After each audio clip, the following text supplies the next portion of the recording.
Dart tutorial, and in this tutorial I will be talking about built-in types in Dart language. So in this tutorial I'll be talking about numbers, strings, and booleans. And yeah, in the next tutorial I'll be talking about lists, sets, and map, runes, and symbols. So let's go right on it. What are the so let's talk about the numbers, right? So for the numbers you have int and doubles. We already know the strings, booleans, right? So we try to understand much better in Dart programming language how we use it, and what are the things that you have to be careful about while using this kind of built-in types. So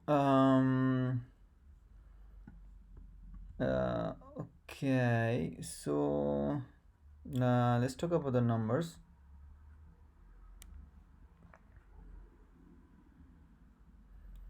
And let's talk about the int, right?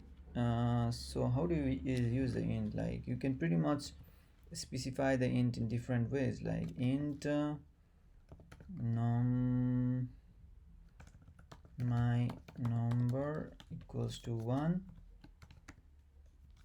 or you can specify m number equals to 2, right? In two ways, like you can specify the int, and actually it's doing the same. You can either directly specify the type here, or you can use a by type reference. It's like Dart is automatically using the type reference to get the type of from the value, right, that you are passing. And okay, so the first way is this one. You can have also like different numbers, like hex numbers, as you can see here, 0x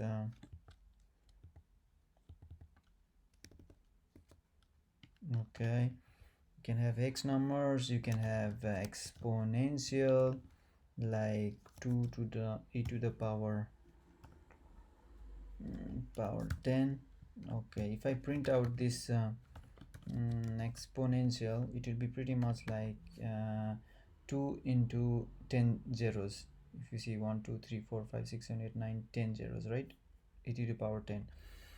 And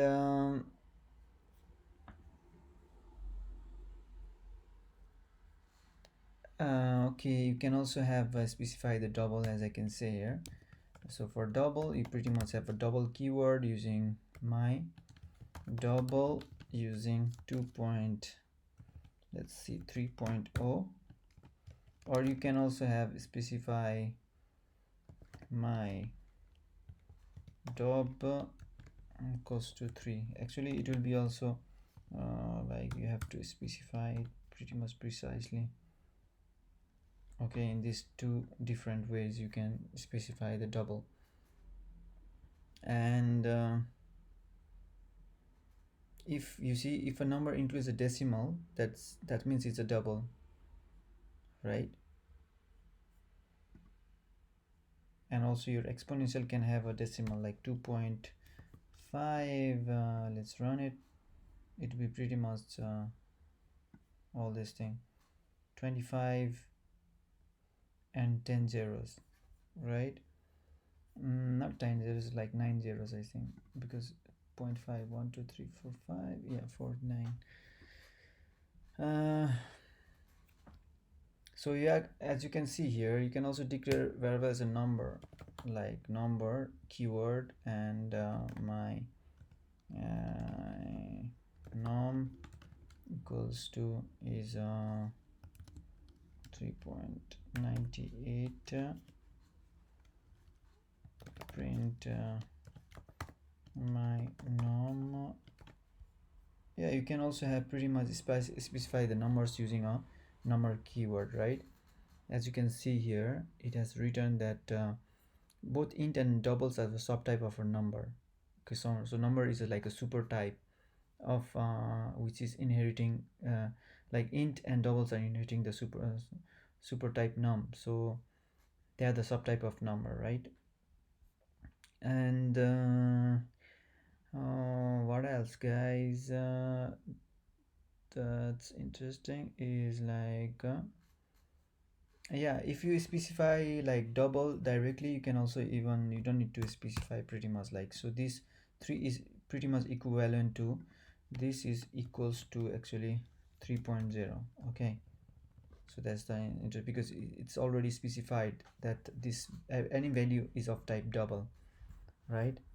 And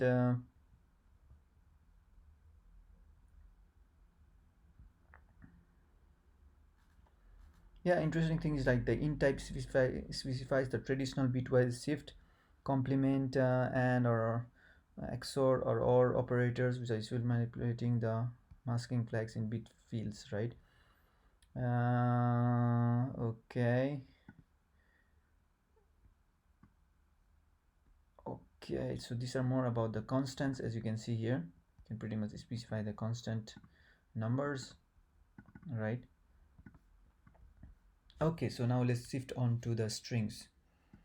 So what are strings, guys? Strings is it's a continuation of strings are like characters, like you can say array of characters. So string 1, you can have like my string single quote, single quote string.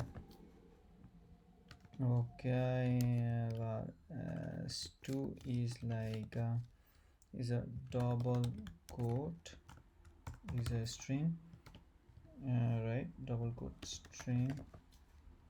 And s3 is pretty much like yeah, single quote, single quote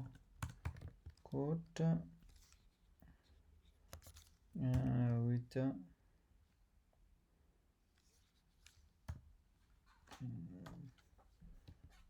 delimiter,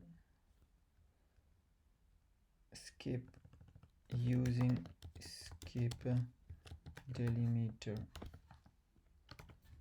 as you can hear. But whereas if you are using the double quote, you don't need to skip the double quote using delimiter, okay, without any problem, as you can see here, guys. Okay, so these are pretty much like a strings, and you can pretty much compare the two strings using an operator like equals operator. If the two objects are equal, okay, it can be a string. Okay, so usually it's also used to equivalent the string a is apple and b equals to ball. These are two strings, so I will compare now using the equals operator.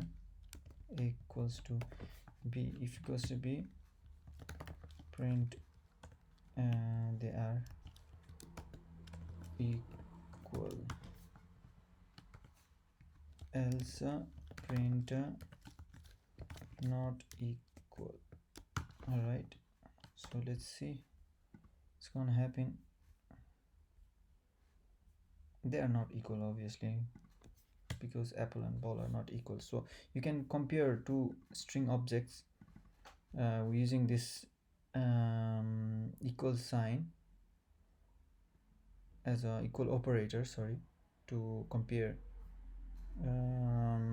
or test if two objects are equivalent.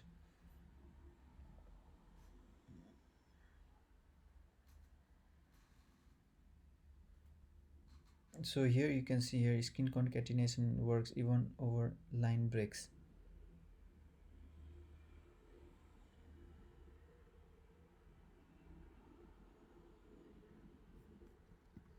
So that means, guys, cat what I'm doing is like I'm concatenating first lay string, then second string, then third string. Okay, So let's see if the concatenation is working. So string concat, let's see if the concatenation worked, guys. So now this will print out like pretty much, as you can see here, it's printed out first, second string, second string, and third string, like with concatenation. Like, so the concatenation is pretty much working here even after the line break, right? It's pretty much using the plus sign, right? Using a triple quote, also you can use a triple quote, guys. Like triple quote,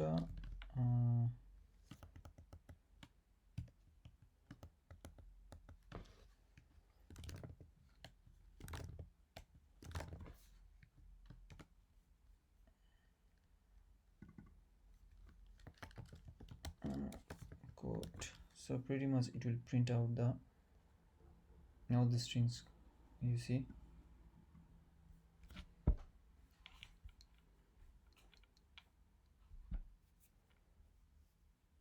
Raw string by prefixing it with R. Okay, so now you can also create a raw string.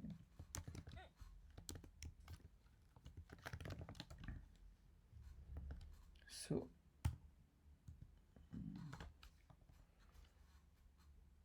it's a raw string.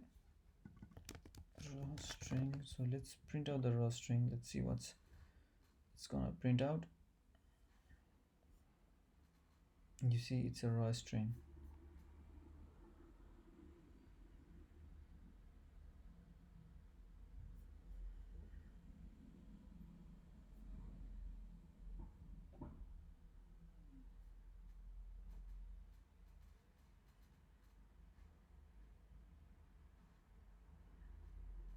So yeah, as you can see here, the multi-line strings by using a triple quote, a raw string by prefixing it with R.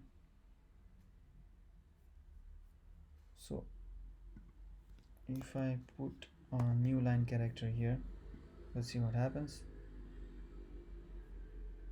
So you know, even this new line is not getting explicitly printed out, right? If I remove the raw string R, then the new line will be printed out. You see, that's the difference of raw string. So if you want the raw string, so all these special characters will not get a special treatment, right?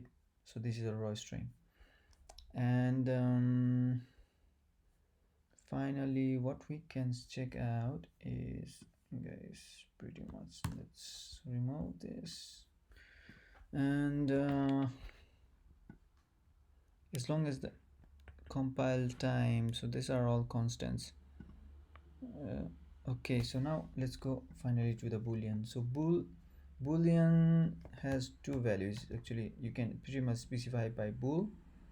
My bool using either it takes just two values, either true or false, right? And or you can see my boolean, so false, right? You have two ways of declaring a bool, like either using a like specific type or using a dynamic type, where it will take by the type inference, right, using the values like what is passed. So you can pretty much check, as you know that if this always take a boolean value right here inside, it will not take a non-boolean value. So here, if the condition is always a boolean value, otherwise it doesn't work.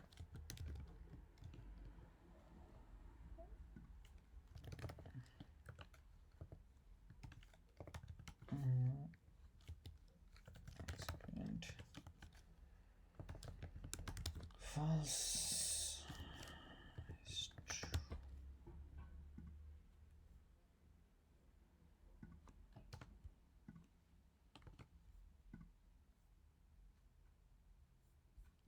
Okay.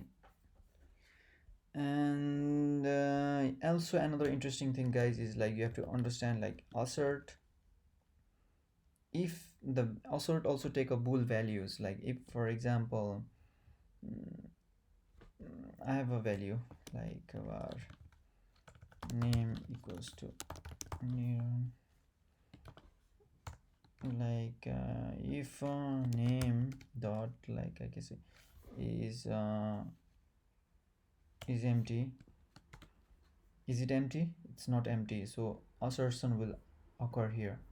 It will say that this condition. So whenever you use assert, you have to be careful that every condition you here passed should be a false condition. If this is a false, then your you got the exception. But if it is a true, is not empty actually. So this is true, so assertion with never get caught here, because this value is like this is true, right? So that's it, guys, for the built-in types. As you can see here, I talked about numbers, strings, and booleans. I will be talking in the next video about list, sets, maps, runs, and runes, and symbols. Support like and some other built-in types also have a special root in left language, like objects, enums, futures, stream, iterable, never, dynamic, void. And this will be like pretty much I will cover in the next tutorials, pretty much for sure, right? And yeah, guys, if you pretty much like my tutorial, please consider subscribing it, and catch you up in the next lecture. Thank you.